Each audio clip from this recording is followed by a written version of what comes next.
have a yummy lunch and my husband.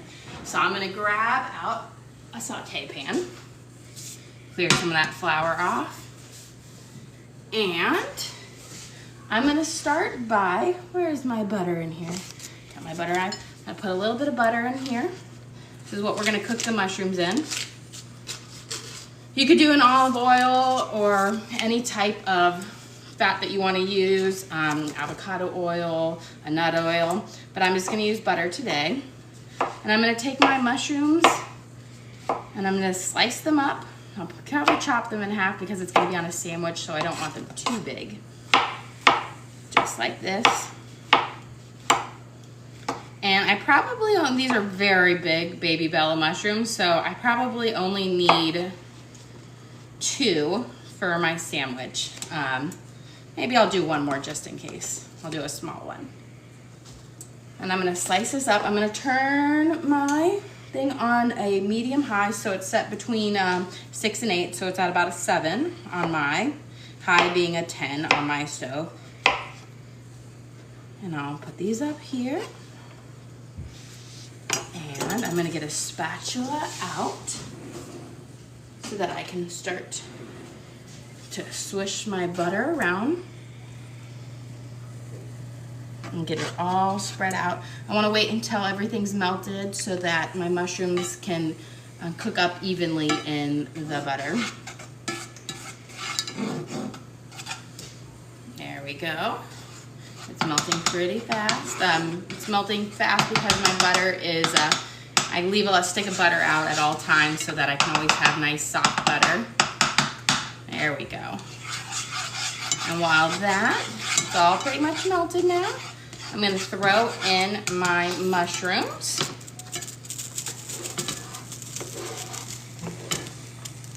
Easy peasy. And I'm gonna let them cook on medium high while I start prepping the rest of my grilled cheese. So I've got some sourdough bread over here that I'm gonna use. You could use fresh sourdough bread. I'm in the process of making some sourdough starter right now. My sourdough starter that I've been using molded while we were on vacation because I absentmindedly forgot to put it in the refrigerator as we were rushing out of the house for our 10-day trip over the holidays. So we have some store-bought one here. Sourdough works well. You could also use any other crusty bread like an Italian bread or I don't think rye would necessarily pair well with this, so I would just stick with either sourdough or a hearty white or a crusty Italian. And then what I'm going to do is I'm going to spread some butter on each side of this so that when I'm crisping it up in the pan, it will be nice and crisp and I won't have to add any other butter to the pan. And then I'll just use a little bit. Right now I'm using what I call, it's a butter stick or a butter knife. My friend got it for me in Sweden and it's the best for spreading. Even my kids tell me, they're always like, where'd the butter knife go? It works so much better than a traditional bread or like traditional metal butter knife. So I've got my 2 pieces of bread and I've got them covered with a little bit of butter on just one side. And then I have some Gouda cheese left over from our smorgasbord. And we'll be using that in my grill. You could use pre-sliced Gouda if you want. This is just what I have on hand, so I want to use it up before it goes bad. But before I start slicing that, it looks like my mushrooms are starting to sizzle a little bit. So I'm going to give them a nice little stir around. I'll try to flip some of those over so I can get both sides start sweating. Okay. And then I'm going to start slicing my Gouda. And I want a good amount of this because it's a grilled cheese, so it might take me a couple of slices, but delicious. Gouda is one of my favorite cheeses. It always reminds me of my childhood when we would have our Swedish smorgasbord, because, you know, my mother is from Sweden. So every year at Christmas time, we'd have our smorgasbord, which was it's a big, like, 5-course feast that you have.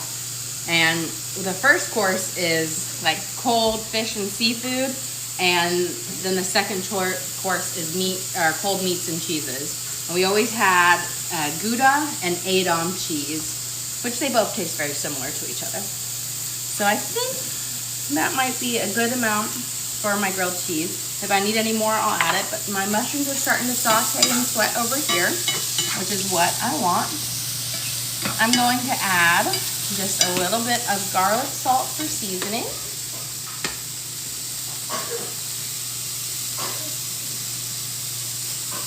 And stir it around. The salt will also help the mushrooms sweat some more, which is what I want them to do because I want my mushrooms to be nice and soft and flavorful. Yep.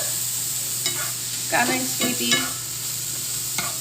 And you can see they're cooking up nicely. They're starting to brown. So I'm right there. And once I'm going to let them sit right there just a little bit longer. Let me break that piece up. And then I'm going to add just a splash of cream. This will really help some of the mushroom flavor come out, and it will be very nice with the grilled cheese. So I'm just going to add a splash of cream right over my mushrooms like that. It's probably less than a tablespoon, and it's going to reduce pretty quickly, but it will add a nice creamy texture to them, which will add great flavor to my grilled cheese. Perfect. And now, these are just about ready to add. So I'm going to just turn this off real quick. And what I'm going to do is I'm going to flip my bread over here so the butter side is down. I'm going to lay some of the Gouda across because I want to have a good melting point on both sides. And I always say, if you're making a good grilled cheese, don't skimp on the cheese. And then I'm going to take my mushrooms right here.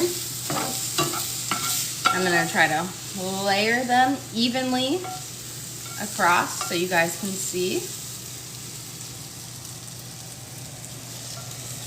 And they have some nice seasoning from the garlic salt in there.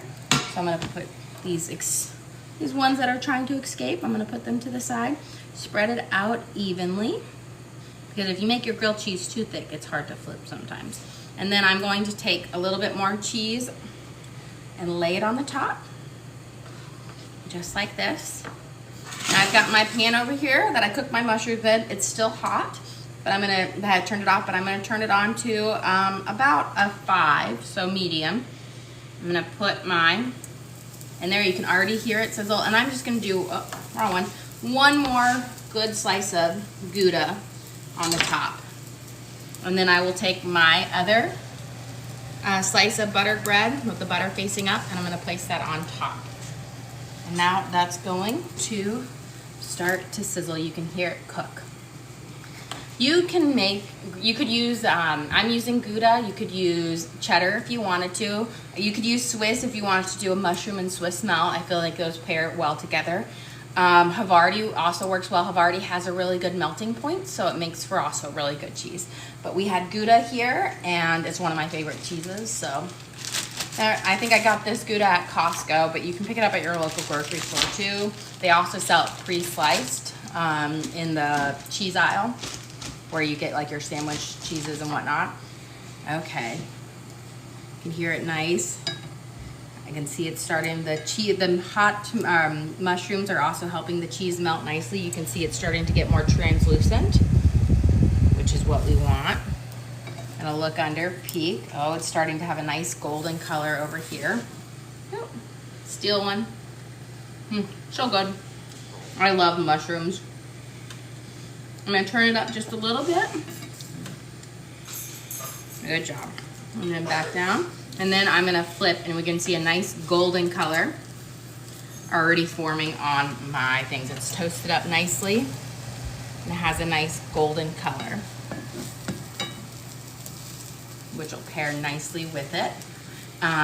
Again, if you're just joining us now, we prepped some beef for dinner tonight, which was a chuck roast, and we added in a chipotle seasoning beef broth, a can of Rotel tomatoes, some garlic salt, and that's gonna simmer for about 4 hours on high under the pressure cooker. And then we made this delicious tomato and dill salad that we're gonna have with our Bria flatbread tacos tonight. And now, and we made our flatbread by mixing yeast and I can pop that out so you guys can see it real quick. But it's rising right now. You can see it's already puffed up a lot. So these are gonna roll out into our flatbreads, which we'll cook on a pan tonight for dinner. And now we're finishing it off with a mushroom Gouda grilled cheese for lunch. I'm gonna look at it. We need just about a minute longer on that. I'll get a plate so that we can plate it. But it is cooking nicely. The trick to making a grilled cheese is make sure if you're gonna have anything on it is to layer your cheese on beneath and above whatever you're adding. So if you're gonna do a ham, like a ham and cheddar or a roast beef melt, make sure you put cheese, then your middle, and then cheese again, so that it will stick all together. So it looks like you can see on the side it's starting to melt nicely. And so nice. And I'm starting to get a nice golden color, which is what I want. I'm gonna push it down. I wanted to, and also I will say the thicker your sandwich it is, the longer it will take to cook. If you do just, if you have thinner cut bread, that will cook up a lot faster. Sometimes when I'm making it for my army that I like to feed, I will do them in the oven on my air fryer setting, and that I can make a sheet of about, I don't know, 12 to 14 grilled cheeses, and they can cook up in about 4 minutes. So 2 minutes on about each side. Okay, this looks like it is just about perfect. You can see, here I'm gonna pull up, you can see the start of the cheese is starting to stretch and melt, which is what we want. I'm gonna just do a flip over on the other side to warm it up, toast it again one more time. And we will be ready to plate. Okay, I'm gonna turn it off. Well, you can see it's nicely. Our grilled cheese right here, and I'm gonna cut it in half. And you can see we've got a nice cheese melt already. And delicious. If you like, please subscribe and join.